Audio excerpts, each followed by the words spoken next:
coração, de toda a tua alma e de todas as tuas forças.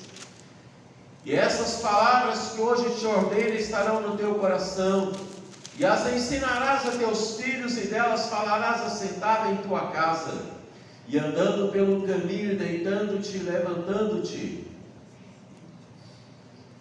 Também as atarás por sinal na tua mão, e te serão por testeiras entre os teus olhos, e as escreverás nos umbrais da tua casa e nas tuas portas. Verso 12: guarda-te, que não te esqueças do Senhor, que te tirou da terra do Egito, da casa da servidão. Amém? Pode se sentar, meu Deus e meu Pai, nos ajuda, nos dê a tua revelação, nos dê direção, Pai, para que possamos entender o plano e o propósito do Senhor, em nome de Jesus Cristo.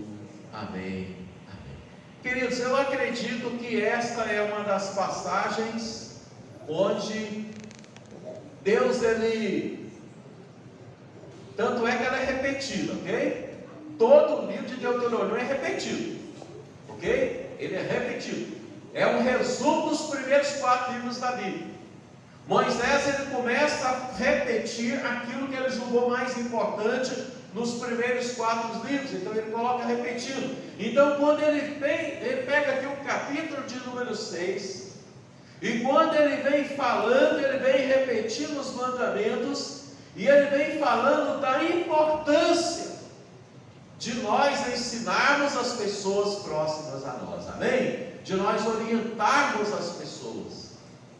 E eu quero citar uma ilustração, porque eu digo sempre aqui que é fácil esquecer uma grande mensagem, mas é difícil esquecer uma pequena ilustração.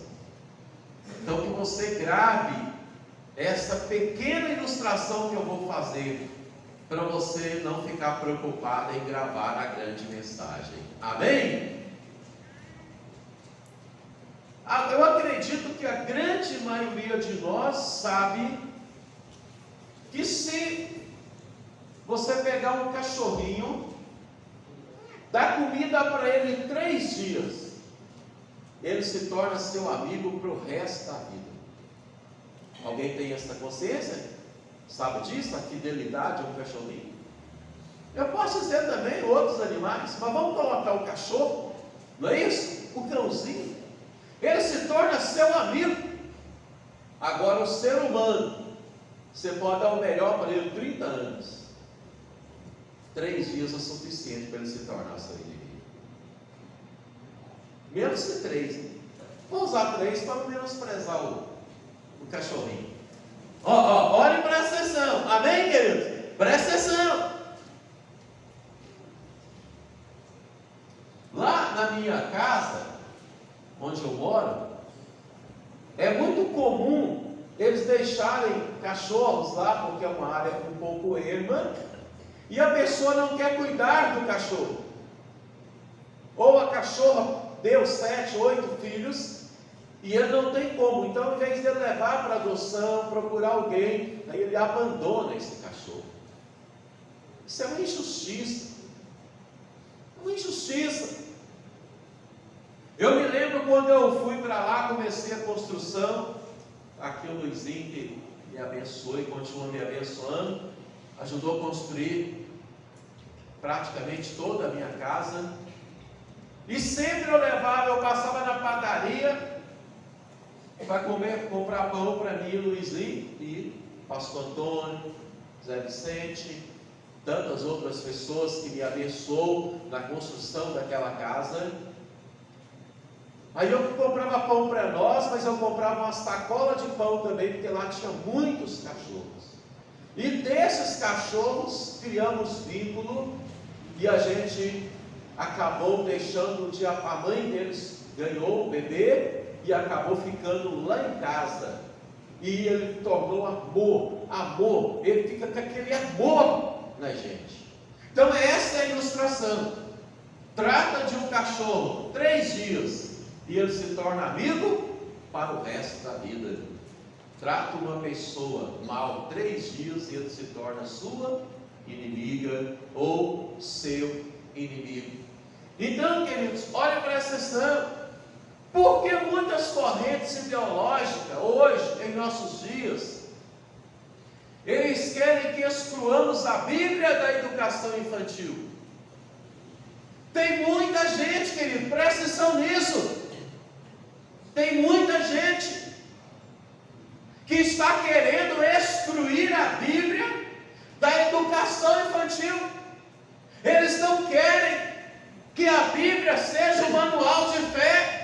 Eles não querem famílias na presença de Deus, ou entendendo o básico, para seguirmos uma vida de vitória, uma vida de graça.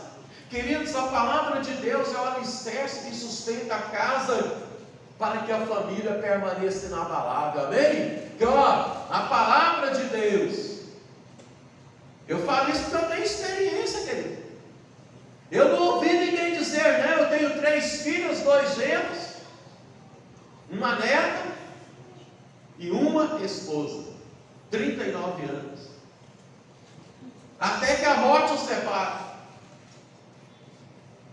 Eu estou falando de experiência. Eu sei o que eu estou falando, querido. Aqui, a palavra de Deus é o alicerce que sustenta a casa, para que a família permaneça inabalável nas tempestades. Quantas tempestades eu vivi os últimos 39 anos? Minha esposa está do meu lado, tem 34 anos que a Jaqueline está do meu lado, tem 32 anos que a Janaína e a Jaciara estão do meu lado, tem 15 anos que o Rafael e o Elbert estão do meu lado, e já tem 3 anos e meio que a Sofia está do meu lado. Sabe que dia que eles vão me abandonar? Nunca. Nunca. Olhem para essa sessão, igreja. As pessoas querem que a gente exclua a Bíblia da educação infantil, para que as pessoas não tenham uma base, para que as pessoas não tenham algo a seguir. Então olhem para essa sessão que Deus está querendo falar conosco. Tem um texto na Bíblia, vou pedir para colocar aqui, segundo a Timóteo, capítulo 3, no verso 15 até o 17, a gente vai estar lendo esse texto. Esse texto aqui, a Bíblia toda, nós precisamos, irmãos, a gente precisa aprender a comer Bíblia. Em vez de a gente comer arroz, feijão, filé mignon, carne moída, bife, sabe, frango, verduras, a gente devia comer Bíblia. A gente devia comer Bíblia todos os dias da nossa vida. E esse texto aqui, não posso falar assim, tem tanto, a Bíblia todinha, qualquer lugar, você pode abrir essa Bíblia no dedo assim, que ela vai falar com você, não a você, né? Porque isso não funciona não, tá bom? Mas se você quiser, você está sem inspiração, abre no dedo e fala, vou ler aqui, que Deus vai falar comigo. Deus vai falar com você. Esse texto aqui de 2 Timóteo capítulo 3, verso 15, nós vamos até no 17, tá? E desde a tua meninice sabes as sagradas letras que podem fazer-te sábio para a salvação. Aqui, desde a meninice sabes as sagradas letras que podem fazer-te sábio para quê? Para a salvação, igreja. Para nós sermos salvos, nós precisamos basear a nossa vida na palavra de Deus, pela fé que há em Cristo Jesus. Sequência. Toda a escritura divinamente inspirada é proveitosa. Aqui, toda a Bíblia divinamente inspirada é proveitosa para quê? Primeiro lugar, para ensinar. Por que eles querem tirar a Bíblia do ensinamento? Por que eles querem excluir a Bíblia de nossa família? Porque a Bíblia nos ensina a respeitar o próximo. A Bíblia nos ensina a amar o próximo. A Bíblia nos ensina a entender as pessoas que estão ao nosso lado. Ensinar a redarguir, corrigir, instruir. 17. Deus seja o quê? Perfeito e perfeitamente instruído para toda boa obra. Então, por que querem tirar a Bíblia do ensinamento? Por que não querem que as pessoas conheçam Bíblia? Porque sabem que a pessoa que conhece Bíblia, ele se torna um homem perfeito. Ah, pastor, não existe a perfeição. Claro que não existe a perfeição. Não existe, não. Mas a Bíblia está dizendo, para que o homem de Deus, amém, igreja? Para que a mulher de Deus, para que a pessoa que entendeu o seu chamado, ele seja perfeito. Olha o que a Bíblia é perfeita e perfeitamente instruído. Perfeito e perfeitamente instruído. Paulo ele fala assim: sede meus imitadores, porque eu sou de Cristo. Sede meus imitadores. Então, se nós entendemos o projeto, se nós entendemos o plano de Deus, se nós entendemos o que Deus ele está fazendo em nossas vidas, seremos perfeitos? Não. Tira isso da sua cabeça. Nem o ser humano vai alcançar a perfeição. Mas nós seremos perfeitamente instruídos. Amém, queridos? Amém. Nós seremos instruídos como homem, como mulher, como chamado, como uma pessoa para pregar e para anunciar o Evangelho. Queridos, Jesus ele entra em Jericó e ele para por um único homem. Engraçado. Não vou ler referência, mas vou citar para quem gosta de gravar, tá bom? Em Lucas capítulo 18 fala isso. Jesus para por um único homem. Tem uma multidão com Jesus, tem um monte de gente com Jesus, mas Jesus dá atenção a uma única pessoa. Atenção, nós precisamos dar atenção para as pessoas que estão próximas a nós. Quando a gente pega João, capítulo de número 3, nós vemos Jesus parando por causa de um religioso. Às vezes a gente critica muito os religiosos, a gente até fala mal dos religiosos, não é isso? Mas Jesus não, Jesus parou por um religioso, amém, queridos? Jesus ele deu tempo para o religioso e foi explicar a palavra de Deus para o religioso. Andando mais um pouquinho na Bíblia, em João capítulo 4, nós vemos Jesus parar por uma mulher problemática. Uma mulher problemática tivesse cinto, o que tem hoje não é teu. Imagina, uma mulher que já casou 5 vezes e está no 6º casamento e ainda, provavelmente, se não fosse Jesus, ia para mais uns 8 ou 9. Olha, presta atenção, igreja. Jesus para por esta mulher e dá atenção a esta mulher como se ela fosse a única pessoa no mundo. Jesus para por um doente. Jesus para por um cego de nascença. Jesus para por qualquer tipo de pessoa. Jesus para por um endemoniado. Uma pessoa que quebrava tudo. Quantas coisas eu poderia enumerar aqui que Jesus parou para dar atenção? Jesus para por qualquer tipo de pessoa, para rico, para pobre, para aleijado, para pessoa perfeita, para pessoa culta, para pessoa inculta. Jesus para e dá atenção. E eu pergunto, a pergunta que é para mim primeiro: por que eu tenho parado? A quem eu tenho dado atenção? Por quem você tem parado, querido? Por quem nós temos parado?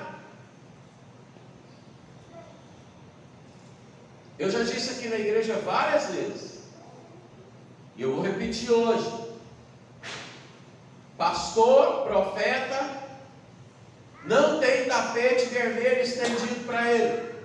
Tapete vermelho é estendido para formandos, para nubentes. Tapete vermelho não é para profeta. Profeta é para ser apedrejado. Olha, presta atenção. Os profetas, eles foram apedrejados, eles foram queimados, eles foram mortos ao fio da espada. Eles foram injuriados, eles foram maltratados. Profeta, ele não recebe tapete vermelho. Não recebe. Não é cobrança, mas é só lembrança. Não é cobrança, é lembrança. Hoje é o 7º culto. Segunda, terça, quarta, quinta, sexta, sábado. Hoje é o 7º culto da santificação. Aqui nessa igreja. Nós buscamos o quê? Coloca a imagem do culto da santificação aqui, por favor. O que acontece na igreja? O que acontece onde o profeta, o pastor, o líder, ele busca uma direção para a igreja e dá essa direção para a igreja? Quando veio a ordem, um pedido do pastor Mário de Oliveira, do pastor Antônio Genaro, para mim a ordem. Eles sempre falam, por favor, eles dão ideia, eles falam assim, nós não engessamos, nós não obrigamos nenhum pastor a fazer o que a gente manda, mas quando eles pedem para mim, eu mandar. Aí eles mandaram fazer esse trabalho, semana da consagração pelo Brasil. Nós estamos orando todos os dias, todos os dias. Ontem nós tivemos um culto aqui, nós começamos 5 horas da tarde e terminamos 9h30. 9, pastor? 15 para as 9, para não ficar certinho. Ontem nós tivemos 12 horas de oração aqui na igreja. Eu cheguei aqui 9 horas da manhã, eu fui para o compromisso, depois eu estava na oração 1 hora da tarde, eu voltei da oração 1 hora da tarde, depois eu tinha um outro compromisso, eu saí para o compromisso, voltei de novo à igreja e eu fui a última pessoa a sair daqui. Eu, pastor Daniel, pastora Juliana com a família. Nós somos as últimas pessoas a sair daqui. Queridos, é a semana da consagração. Nós estamos orando pela nossa pátria, nós estamos orando pela nossa família, nós estamos orando pelo reino de Deus. E hoje nós estamos no jejum coletivo.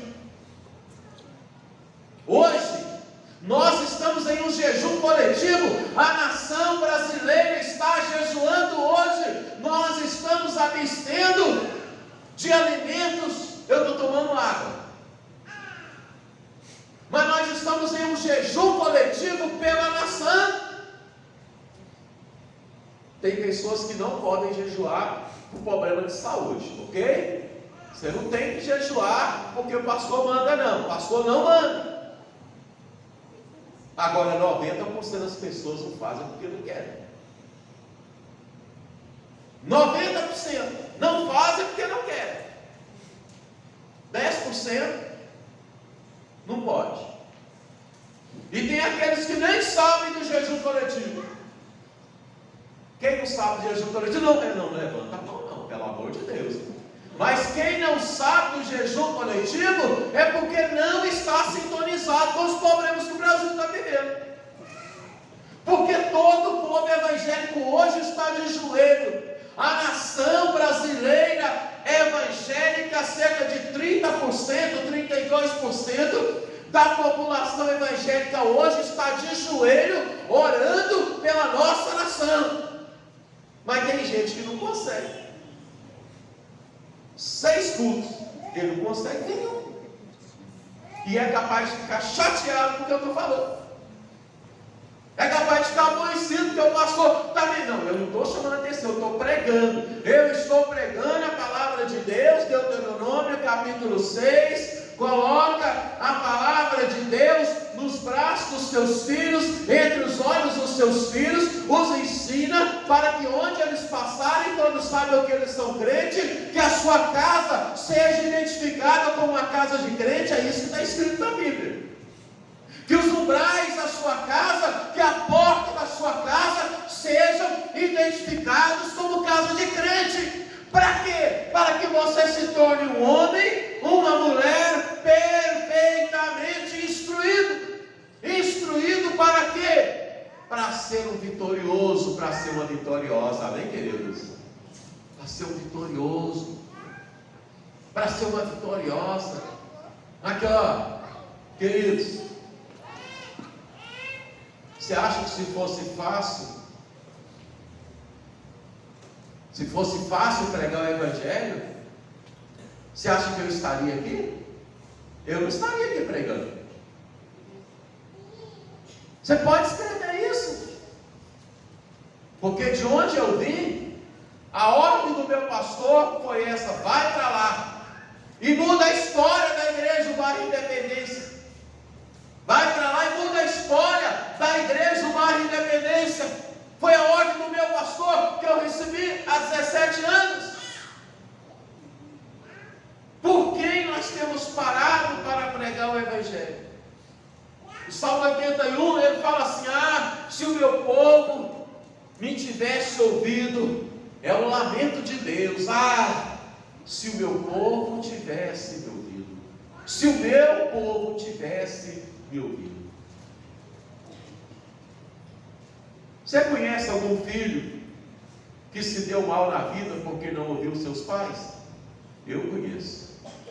Se eu conseguisse levantar as duas pernas aqui, os dois braços. Quem conhece? Quem conhece? Um filho que se deu mal na vida porque não ouviu seus pais. Alguém conhece aí? Só eu, só nós dois, nós quatro aqui? Não,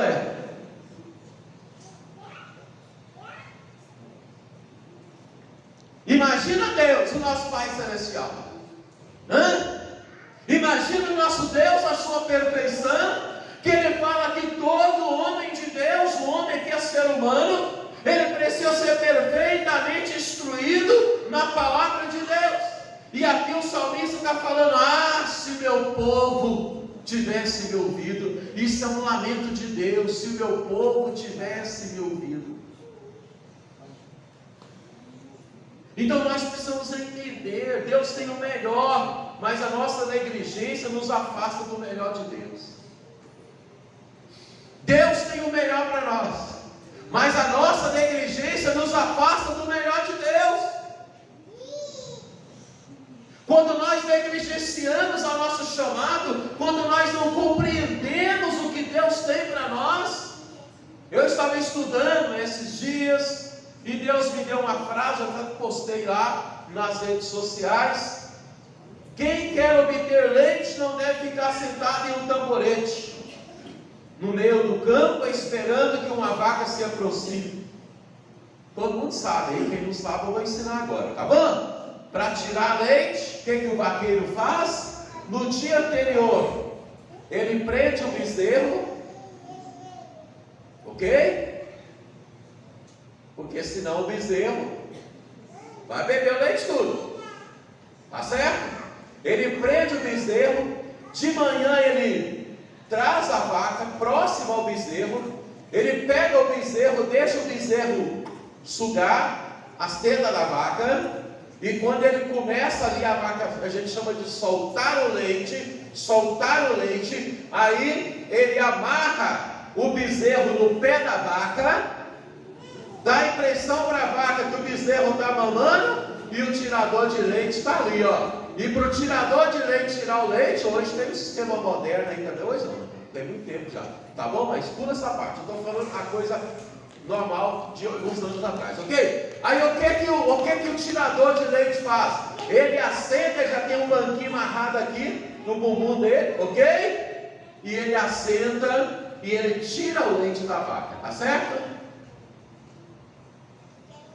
Que frase é essa, pastor? Essa frase é o seguinte: quem quer obter leite não fica sentado no tamborete no meio do pasto esperando a vaca trazer o leite para ele, ok?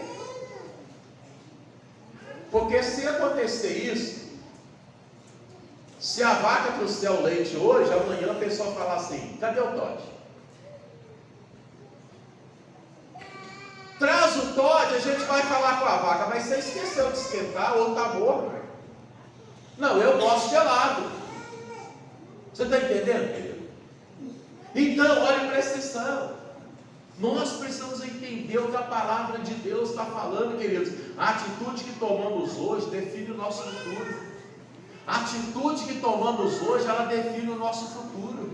Quantas pessoas se lamentam por não terem uma vida razoável, uma vida boa, uma vida abastada na presença de Deus? Porque muitas pessoas não entendem o seu chamado, porque muitas pessoas não entendem quando Deus revela. Eu estou citando um exemplo aqui esses dias agora. Hoje é o 7º culto domingo, segunda, terça, quarta, quinta, sexta, sábado e hoje agora. Eu só vou em casa para buscar a minha esposa, porque ela está fazendo um culto agora no Vista da Serra. Senão eu nem voltaria em casa. Hoje, fico o dia inteiro aqui, o dia inteiro para servir a Deus, para servir as pessoas que precisarem. Quantas vezes eu estou aqui e vem pessoas querendo conversar, bater papo, trocar experiências.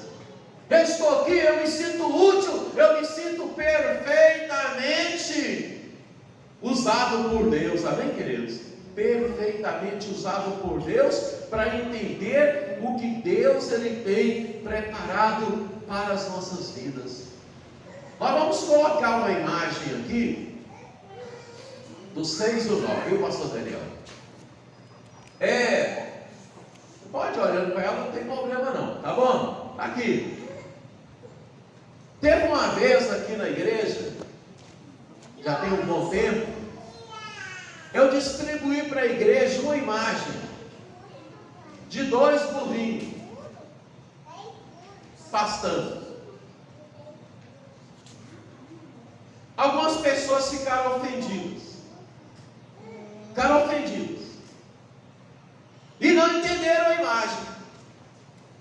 Elas não entenderam a imagem. Aqui, ó, a coisa mais comum que existe é isso. A pessoa não entender, em vez dela perguntar, ela está criticando. Então a primeira coisa, eu preciso que você entenda essa imagem.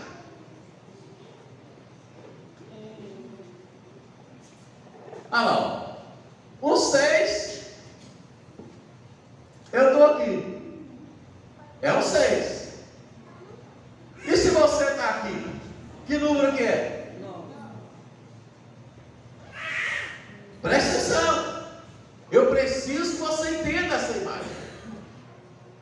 Eu vou usar isso aqui há um bom tempo, no mínimo 30 dias. A última vez que eu preguei, eu não usei naquele dia. Estou usando hoje. Só porque você está certo não significa que eu esteja errado. Você apenas não viu a vida do meu lado. Amém, queridos? Porque essa pessoa que está gritando aqui, se ela passar para o lado de lá, ela vai ver o 9. Você está entendendo? Pastor Ana, pode distribuir? Pede para França para te ajudar. Eu vou dar uma imagem dessa para cada um de vocês. Para vocês levarem. Esse é o objetivo. Você guardar. Eu tenho essa imagem tem muitos anos. Igual a imagem dos 2 burrinhos. Se você quiser saber, eu te explico depois. Hoje não.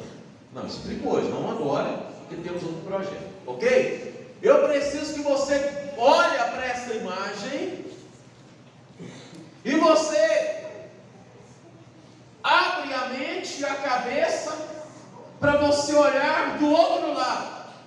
E não somente do seu lado, que você está, ou pode estar, cheio de razão.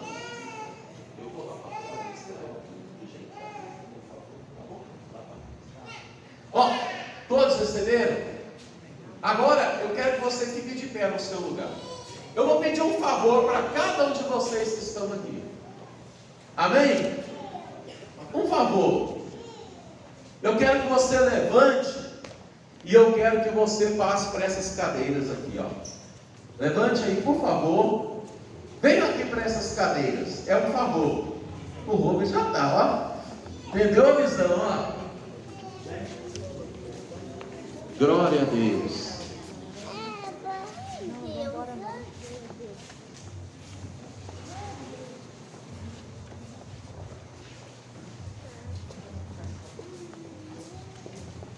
por que eu estou fazendo isso aqui?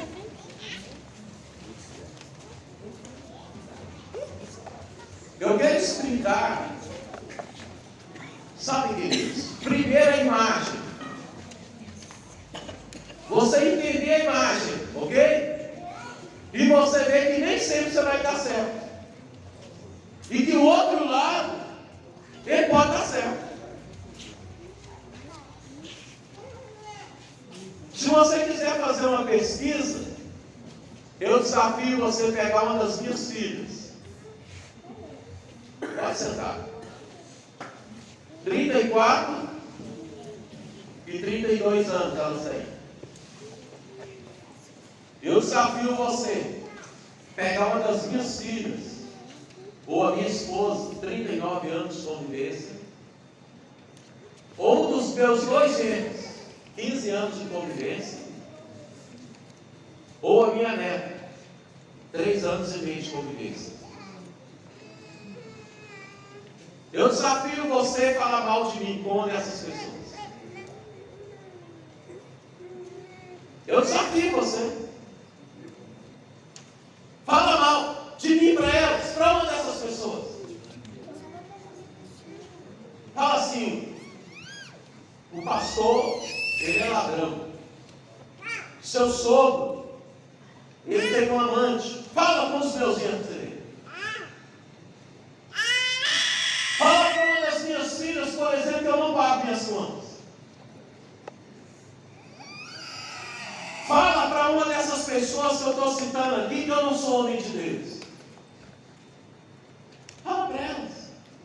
E você vai ter problema. Tem algumas delas que você vai ter problema sério se você fizer isso. Por que eu estou falando? Porque essas pessoas, elas me conhecem. Elas me conhecem. Não é de ouvir falar. Elas me conhecem na realidade. Elas me conhecem face a face. Elas me conhecem de convivência. Queridos, olha para essa atenção. Eu estou pedindo para você se colocar no meu lugar. Amém? Por isso eu fiquei aqui, coloquei vocês aí. Porque às vezes você vê o pastor Manuel lá em cima, no púlpito, e você faz uma imagem.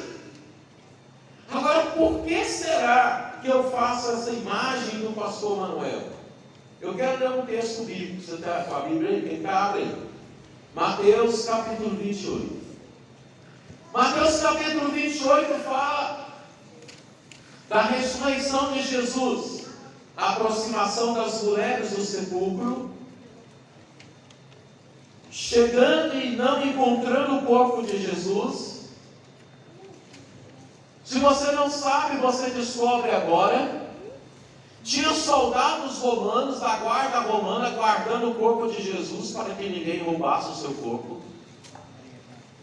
E quando, vamos para a Bíblia? Quem abriu aí? Mateus, capítulo de número 28. Às vezes tem uma versão ou outra que muda uma palavra, ou muda outra palavra, mas é a mesma coisa, meu irmão. Não importa a sua versão, eu uso uma versão bem próxima do original, tá bom? Então, para que o pastor tem que ter a versão, e tem que ter muitas versões. Uma das Bíblias que eu tenho é da Testemunho de Jeová. Não é Bíblia, mas eu tenho que ter. Tá? Porque se eu for combater com o Testemunho de Jeová, eu combato dentro do livrinho dele. Tá? Primeiro, eu não combato com ninguém. Mas se tem uma coisa boa, é Testemunho de Jeová. Um pessoal bom para conversar. Porque 2 conversas que você tem com eles, você fala que vai chamar o ancião. 2, 3 conversas que você tem, eles falam que vai chamar o ancião. E o ancião não volta. Não sei que história, esse ancião nunca aparece. Mas esse texto aqui, 28, fala da ressurreição de Jesus. E no verso 11, ele fala assim: e quando iam, eis que alguns da guarda, chegando à cidade, anunciaram aos principais dos sacerdotes. Então tinha uma guarda romana, vigiando o corpo de Jesus, ok? Uma guarda romana. Próximo versículo, olha o que a Bíblia está dizendo. Vamos fechar aqui, ó. Anunciaram aos príncipes dos sacerdotes todas as coisas que haviam acontecido. O que eles tinham falado para os religiosos, para os sacerdotes? Quem pode chutar aí? Me ajuda aí. Jesus ressuscitou. Eles chegaram lá e falaram assim para o sumo sacerdote, para Anás, e falaram: Jesus ressuscitou. Jesus ressuscitou. Anás, Caifás. O que? Ressuscitou? Então nós temos que armar uma estratégia. Nós temos que armar uma estratégia. Verso 12: congregados eles com os anciãos, reunindo eles com os outros, com os colíderes religiosos da época, o que aconteceu? Tomando conselho entre si, deram o quê? O que está escrito aí? Pode ler o que deu? Muito o quê? Dinheiro para quem? Os soldados. Para as testemunhas oculares de que Jesus tinha ressuscitado. Próximo versículo. Dizem, aqui ó, tomem dinheiro, corrupção. Você está pensando que a corrupção é nova? Você está pensando que foi o Lula que inventou a corrupção? Tem gente que acha que foi o Lula que inventou a corrupção. Fake news, primeiro. Irmãos, essa aqui é a maior fake news da história. A maior fake news da história está escrito aqui. Por que, pastor, que o senhor está falando isso hoje? Porque hoje é o dia que Deus mandou eu falar. Dizer, eles vieram de noite e roubaram. Quem que é eles? Eles aqui são os discípulos. Falem para todo mundo que os discípulos roubaram o corpo de Jesus. Porque senão vai ficar ruim para nós. O que nós vamos falar? Aí com certeza não está na Bíblia. Com certeza esses soldados falaram assim: isso vai dar problema, que nós somos romanos, o governo romano é duro, nós somos militares, militar não aceita esse tipo de coisa. Qual foi a promessa dos sacerdotes? O que está escrito aí depois? E se isso chegar a ser ouvido pelo governador, nós o quê? O persuadiremos e vos poremos em segurança. Essa é a maior fake news da história. As pessoas que viram Jesus ressuscitar, elas foram compradas. Verso 15. E eles quem? Os guardas romanos, os soldados que viram Jesus ressuscitar, recebendo dinheiro, fizeram como estavam, o quê? Estavam o quê? Instruídos ou ensinados. Por que querem tirar a Bíblia da mente da nossa criança? Por que querem tirar a Bíblia da mente dos nossos jovens, dos nossos juniores, dos nossos adolescentes? Porque amanhã, quando eles não conhecerem a Bíblia, pode fazer sexo antes do casamento, pode usar droga. Amanhã, quando eles não tiverem Bíblia, primeiro problema do casamento pode separar. Eu e Dalila, 39 anos, mas eu tive muito motivo para separar. Eu falo: eu só separo você, que só você foi embora. E não deixa o endereço, não, que se for embora eu busco. Se eu souber onde está, eu busco. Tem quase doido esses dias. Estou 15 dias fora de casa, viajando lá para a família dela. Não vi a hora de chegar.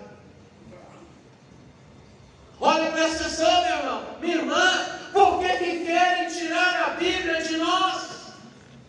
Tirar a Bíblia de nossas crianças? Aqui, ó, a eleição vai passar e eu vou continuar pregando isso, do que eu prego há 30 anos. A mesma coisa, eu vou pregar a mesma coisa. Independente do resultado da eleição, eu vou pregar a mesma coisa. Aquilo que Deus tem me ensinado e me orientado. Agora eu quero dizer para você, querido, cuidado com as mentiras, com as fake news. Onde o senhor quer chegar, pastor? Eu quero que você olhe as coisas do meu lado. Amém? Do meu lado. Do lado certo, do lado do Evangelho, do lado da palavra de Deus. Eu quero que você olhe as coisas do lado de quem tem história e quem fala o que é certo. Olha, presta atenção. Algumas pessoas nos últimos tempos, eles falam: pastor, por que as pessoas estão saindo da igreja? Alguns inocentes e a grande maioria por causa de fake news. Alguns inocentes e a maioria por fake news. Sabe qual a maior fake news que já foi contada na igreja de Bairro Independência? Vou revelar para você agora. A maior fake news que foi contada na igreja de Bairro Independência. Presta atenção. Está sendo gravado. Não tenho motivo nenhum para distorcer o que eu falo. Tá? Se precisar, eu confirmo. Eu vou te explicar como começou a maior fake news da história do bairro Independência. Deixa que eu resolvo com o pastor. Olha que presta atenção. Deixa que eu resolvo com o pastor. Ah, não, o pastor é bravo. Ah, não, o pastor é mal educado. Ah, não, o pastor é mal-humorado. Pastor eu. Mal-humorado, o pastor é mal educado. Ah, o pastor é bravo. Por que você não vai conversar com o pastor? Porque o pastor é bravo. Primeiro, eu não sou cachorro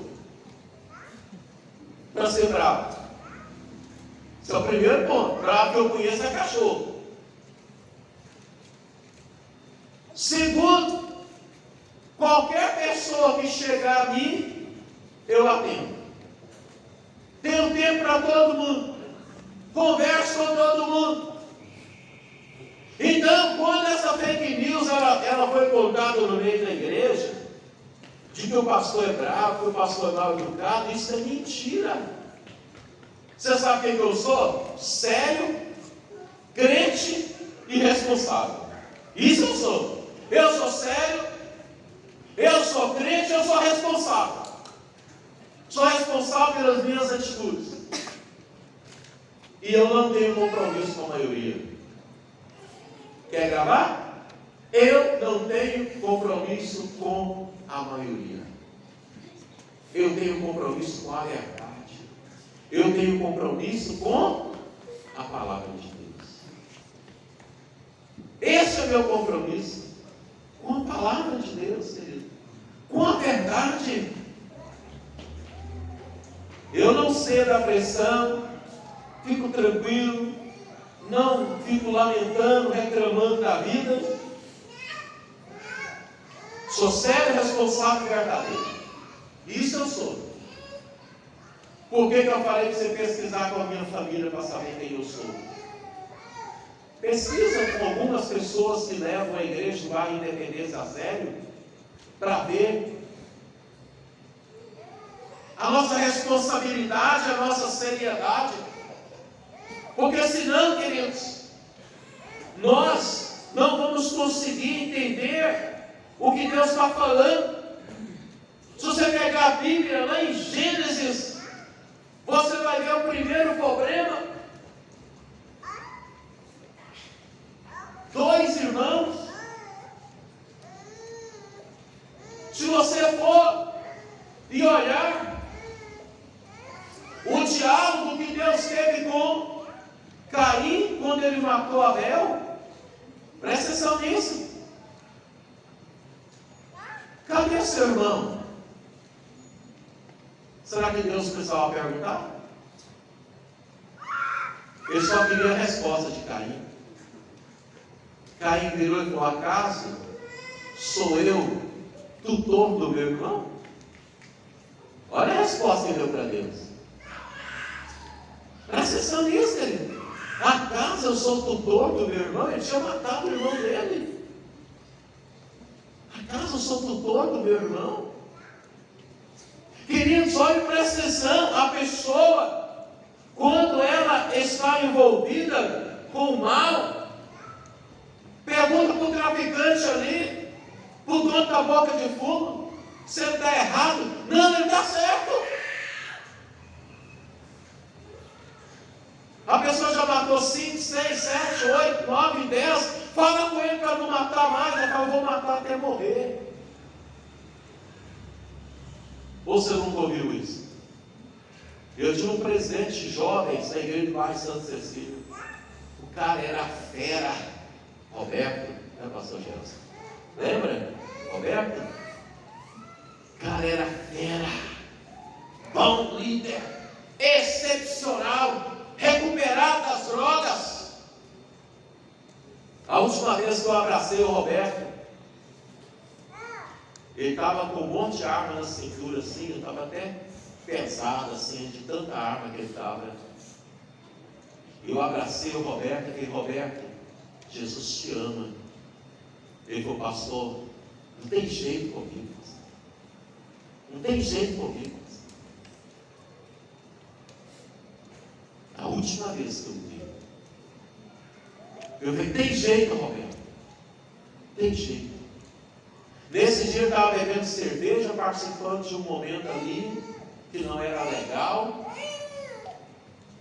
Talvez a nega lembre, não sei se lembra, né? Do Roberto. Nesse dia ele estava no meio de um monte de pessoas que não prestavam. Eu saí do lugar que eu estava e eu fui lá onde ele estava.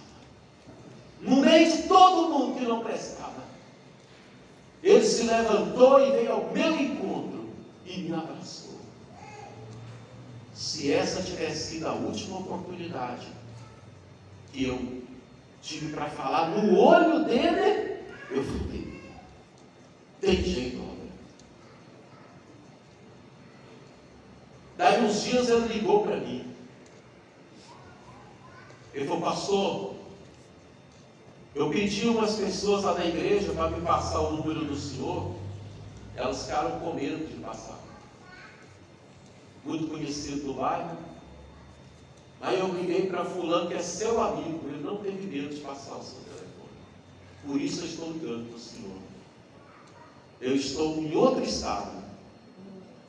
Eu ouvi aquilo que o senhor me falou. E eu mudei de vida. Eu nunca mais farei o que eu fazia na semana passada. O que aconteceu que eu dei para lá, não sei. França também deve lembrar. São pessoas de lá de Santa Cecília. Olha para essa atenção, queridos. Todas as oportunidades que você tiver, você precisa pregar o Evangelho. Todas as oportunidades que você tiver, você precisa anunciar a palavra de Deus e dizer para elas que Jesus é a verdade, que Jesus Cristo é o Senhor. Olha, não se preocupa com a maioria. Já pensou se Jesus fosse se preocupar com a maioria? Já pensou? Não dá, irmãos, se preocupar com a maioria. E eu estou citando aqui a maior fake news da história bíblica, Mateus capítulo 28, verso 11 a verso número 15. Estou dando para você essa imagem, para você olhar as coisas do outro lado. Do outro lado. Sabe que dia que eu vou brigar com alguém? Nunca. Não brigo com ninguém, queridos. Eu aprendi com a vida a não brigar. Mas eu aprendi com a vida também a não estar com a maioria, só para agradar. Jesus nunca teve o prazer de agradar pessoas só para agradá-las. Ele tinha o prazer de agradá-las, mas agradá-las nas suas necessidades. Amém, igreja? Agradá-las nas necessidades dela. Por isso que eu citei alguns exemplos.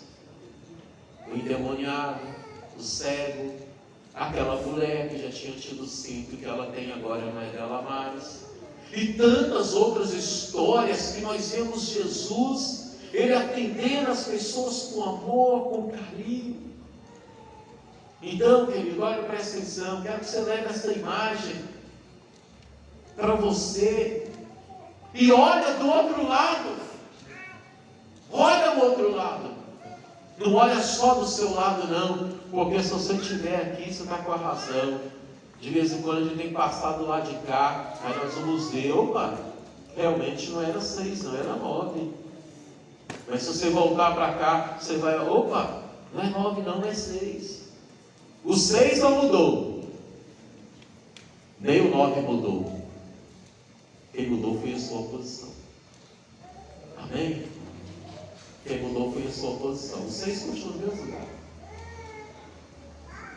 Se Deus me der mais 15, 20, 30 anos, eu vou estar aqui,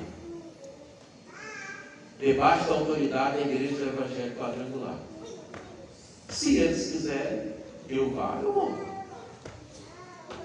Mas eu vou continuar olhando para aqueles que precisam, para aqueles que vêm a mim, para aqueles que necessitam do Evangelho, aqueles que precisam da palavra de Deus. Eu quero dizer para você, eu não sou bravo, porque bravo é cachorro, eu não sou mal educado, eu sou humano, sou pessoa normal.